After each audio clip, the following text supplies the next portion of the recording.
Welcome to my show. I'm a guest here. His name is Richard Strilowich. Mr. Richard, how are you doing, man, sir? I'm doing wonderful today. It's such a delight to be here. And also, thank you so much for the time and the opportunity. Firstly, you are a corporate search coach. You are also a writer and a speaker. Can you please, Mr. Richard, discuss more about yourself and how you are doing currently now, Mr. Richard? Wonderful, great. Thank you for the opportunity, and to get to talk to everyone here. So my name is Rich Strilowich, and as you just said, I call myself a corporate sage coach, and I'll get to that in just a moment. But a little bit about myself: I have been on worked in the corporate world for the last 40 plus years. I've recently retired from that, but I've been working in the corporate world at many different levels. First, starting off in engineering, software engineering in the beginning. I spent almost 30 years with IBM, quite a challenging company, working up my ranks in the technical IT world as a project manager, program manager, portfolio manager, HR manager, doing strategy definition, and people manager. I've had to do many of the challenging and difficult things along that time. How do you manage a budget with a P&L and laying off people? Many types of things that you have to do in the corporate world as a leader. Some of them great, some of them challenging. At the same time, I've been on a spiritual journey for the last 30 plus years. And I always tell people the spiritual journey I didn't find it, it found me. I've done many things along the way that found me, bringing me back to myself, whether it be for your energy healing school or a therapy for your therapy program, vision quests, 10-day silent meditation retreats, all those kinds of things. But what I want to say is that where I finally landed, maybe the last 5 or 6 years, was with a spiritual advisor who helped me to really realize all the things I was doing spiritually. I did them on the outside to recharge and refresh. What I didn't quite recognize was to escape. But then I would leave my spirituality at the door and not bring it back to who I was at work. And it was a blind spot for me. And I'm now recognizing, and I work with people to help them to integrate their spirituality into who they really are at work. They're not separate. It's part of who you are and how you can use your corporate career, which can be challenging, to help you grow yourself spiritually. So that's a little bit about myself there. Very much beautiful. Being in the corporate world is not easy. It takes a lot of tasks, it takes a lot of experience and a lot of respect as well. And also having a calling from the spiritual aspect is very profound and beautiful, which also give you more exploration to do other things and also areas that could also help people life, impact their life, and also make them rediscover who they really are and themselves as well. And that is why I would like to drive to your book or the book you've written, Mr. Richard, from the experience you've had. I think you've written The Corporate Search. And do you also plan to write more books in the coming future, Mr. Richard? The corporate sage, and a sage is definition of sage is someone distinguished for wisdom. And the first part of wisdom is defined as a combination of experience and knowledge. And I have to say that's hard earned typically. At one level, I could say after 40 years in the corporate world, I have a level of wisdom. But then there's another level of wisdom that comes through in intuitive wisdom along the spiritual path that's even deeper than that. So the corporate sage is how to integrate the spiritual wisdom into who you are. The book was a calling for me, and synchronicities lined up for me to have it written in just that way, the way that it did. And I have to say, I never planned to write a book. Synchronicities showed up where all of a sudden a workshop on writing a book showed up, and other paths that just showed up so easily for me to have the whole book self-published and fully written in just the way that it is. I've now on the spiritual journey learned to let go of control and trust that I'm being guided in a higher way that I might not know what it is. I'm not yet feeling that guidance and synchronicity to write another book, and yet it still may happen as I continue on this journey further. But I'm not, the spiritual journey has helped me to understand I'm not necessarily in control and to trust the process and the flow and guidance that I receive when it's time for something else. Mr. Richard, you also said it. You said you never had the intention to actually write a book. It was a calling.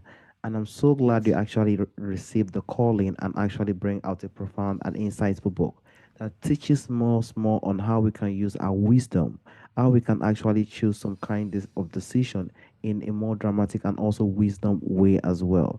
So all those things guide us, and also more inspiration has to come, direction has to come before action needs to be taken.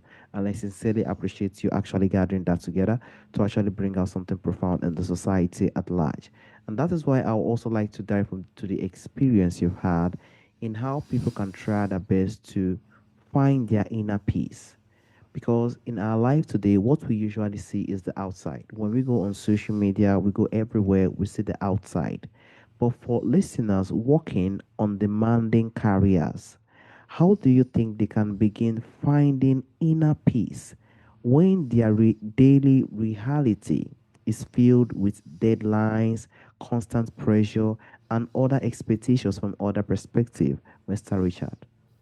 That's a really great question. And it's not, I'll go into some of it. It's not a short answer, but I think there's a couple ways to answer it. One, I talked about spirituality, and it's first helpful to discuss what is the definition of spirituality. What are we really talking about here? So, spirituality is really about connecting ourselves to Source, or maybe you might call that God, or the cosmic ocean, infinite ocean, or some people have many other names for that, the universe, etc. So it's about our relationship to God or Source, and that implies already we are of spirit. And Jesuit priest Pierre Teilhard de Chardin says we're not human beings having a spiritual experience, we're spiritual beings first, having a human experience. And being spiritual beings implies a connection to our identity of who we are.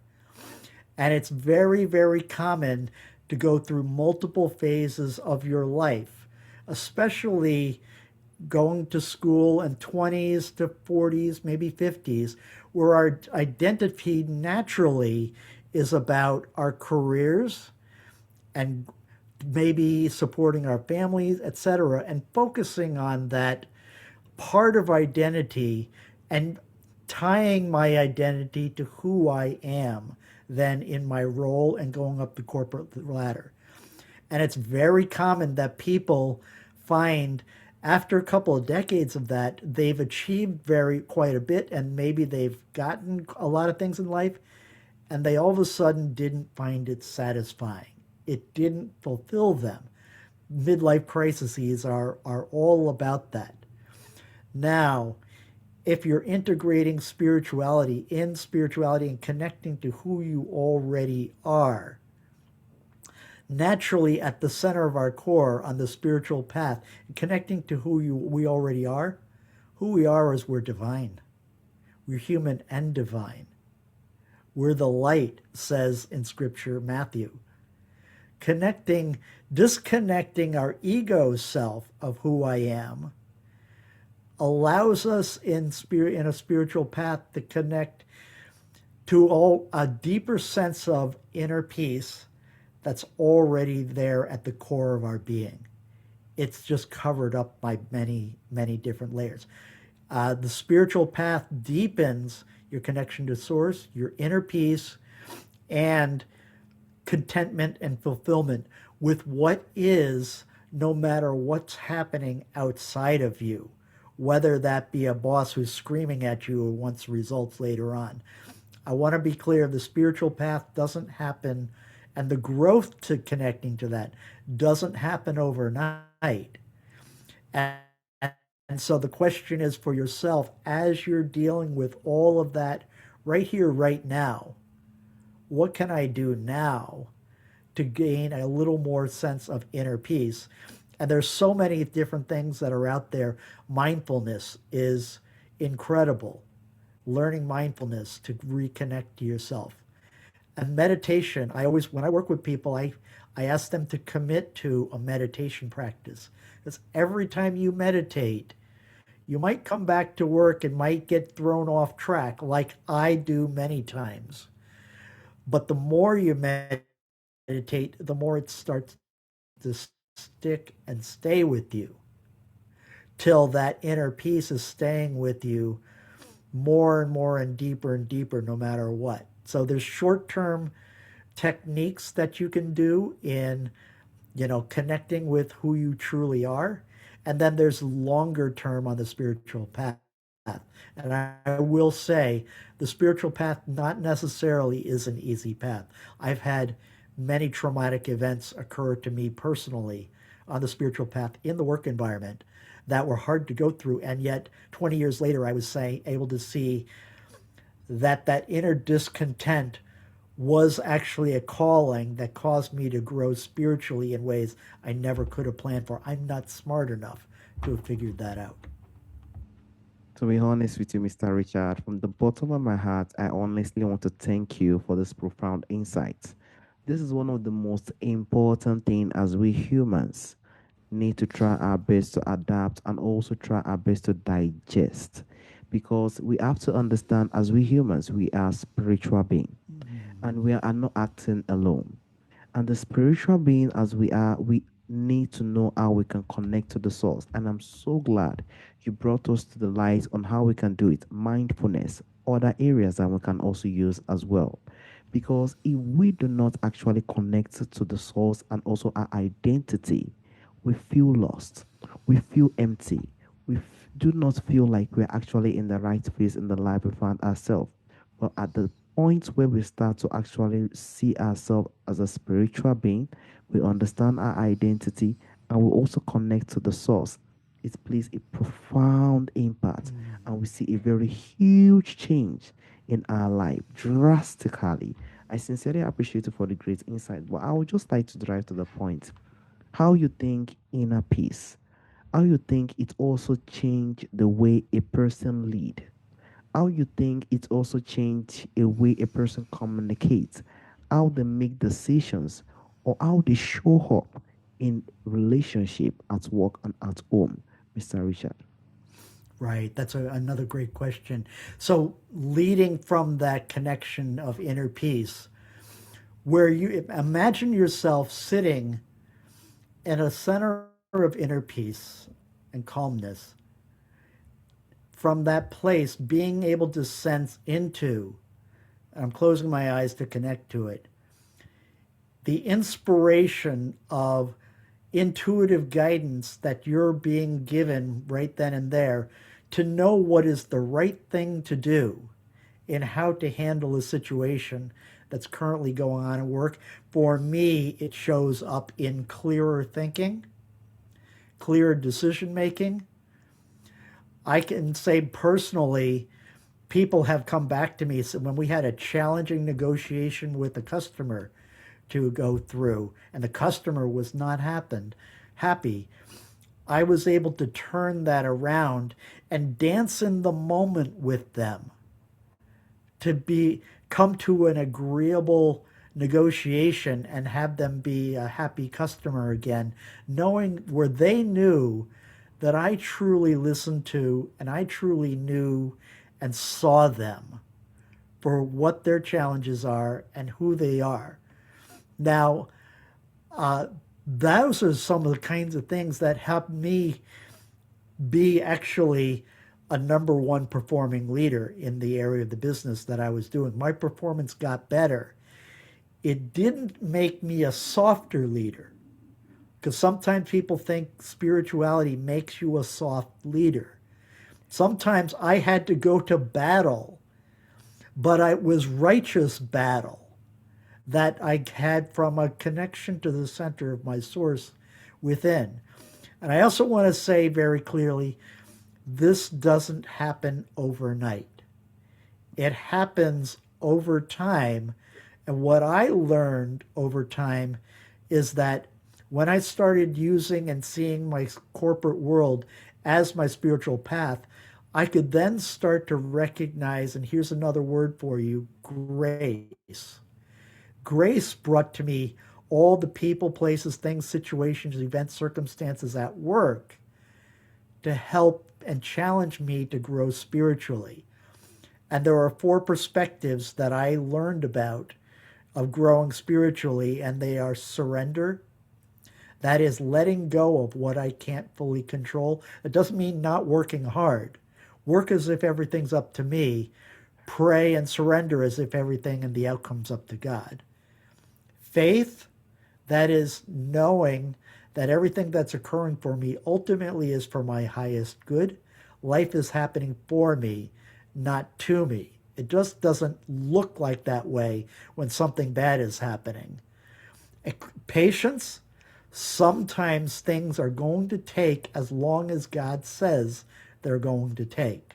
As much as I might want to push and make something happen when it needs to, and sometimes I have to. Sometimes my project plans didn't happen on the delivery date. And acceptance, accepting what is, no matter what. All of those, you can't put together a project plan that says, I want to grow all of those qualities so I can access deeper level of inner peace. But those situations that are happening at work, the boss that's mandating that I cut costs 30% for my performance review at the end of the year, or the challenge of work of being burnt out with so much that's going on, are opportunities for me to learn to surrender to God, that He's in control here, to learn to open my heart in those kinds of moments, still achieving results. But those events are teaching me how to connect at a deeper, profound level. And one of the biggest lessons learned and hardest lessons, if we had time for a story, was that I'm not in control. I might think I am, but the path of direction of my corporate career, I didn't plan it. Many of it happened and occurred in ways that I never could have anticipated and expected. And that was letting go of my ego quite a little bit. And all those events and circumstances that happened at work were part of me growing in ways I never could have planned on the spiritual path. Mr. Richard, you actually made a very powerful and also profound point again as well, Mr. Richard, because we as humans, we are very, very beautiful and also fragile. And as a spiritual being, you brought out one of the greatest features that a person can actually have if they actually have that inner peace, if they are actually a spiritual being. The way they communicate is different, the way they lead is different. And you also made a very huge point in how we are. When things happen to us, it happen to us actually to prevent us from something if we're actually living in our inner peace. A lot of things actually change. We actually grow in more patience. Patience is like a king for us because we take our Mm-hmm. time to actually make some certain decisions. So I sincerely appreciate you for bringing out the certain features for people to understand. Oh, I think I am connecting to the source and I actually know my identity as well. Lastly, Mr. Richard, I would just like to drive to people who could be listening anytime, at any moment, and who are quietly wondering whether peace is really possible in a high pressure career. You should understand a career that is really, really in a huge pressure. So, what would you want them to remember about purpose, presence, and also learning to live from a steadier place within, Mr. Richard? Sure. So the first place in that is to, as I started off in the beginning, we are already spiritual beings having a human experience. And at the center of our spiritual being of who we already are, as I mentioned, of our real selves and our core essence of connected, we are already divine. We have been created in the image and likeness of God. In that center is our nature of inner peace. We don't even have to try for it. I've gone through with people exercises where within 5 minutes we did a breathing exercise and they immediately accessed that center of inner peace already. And so the more you do that on the spiritual path, the more it stays with you, even with all that intensity and the high pressure. And I get it about the high pressure, but I also heard a quote, and if I could look to the side here, it is slow is smooth, smooth is fast. Because when you can slow down in when things are supposed to be moving fast, you probably have anxiety and you probably don't have time to think and make clear and right decisions along the way. But as I've said, accessing that level of inner peace helps you to be able to manage the anxiety that is occurs naturally in that fast pace. And I want to say, I wasn't a master of this in the very beginning. It took me time, and I can't say there's a place that I've ever mastered it because that would almost mean I was sitting on the mountaintop, right? And life is not a problem. As I said, not a problem to be solved. It's a mystery to be lived. So, but what has happened to me is people tell me I have a deeper level of presence. That's their words to me. And that when I do get knocked off the horse and forget and go into reaction and anger and rage and other kinds of things, it does happen. But it doesn't happen as long, and I bounce back a whole lot faster than it ever did before to reconnect. So what I want to express more than anything is that starting on this path, and I want to say not everyone even wants to be on the spiritual path. Some people don't.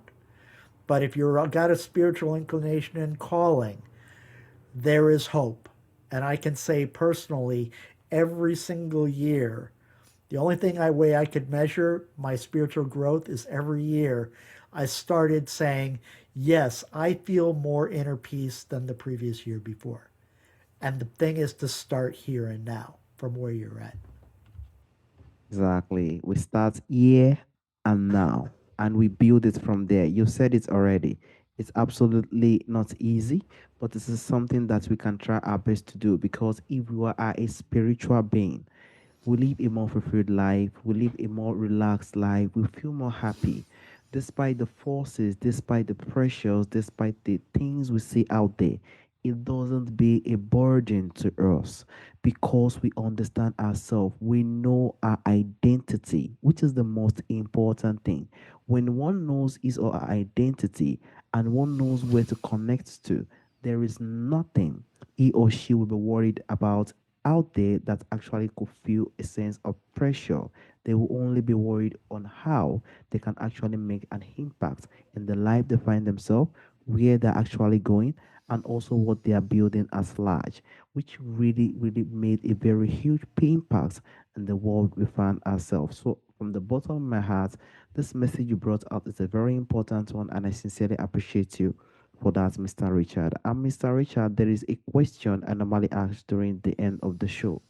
From our forefathers, from our ancestors, there are a lot of beautiful things that do exist during our forefathers' time that is missing in our time today.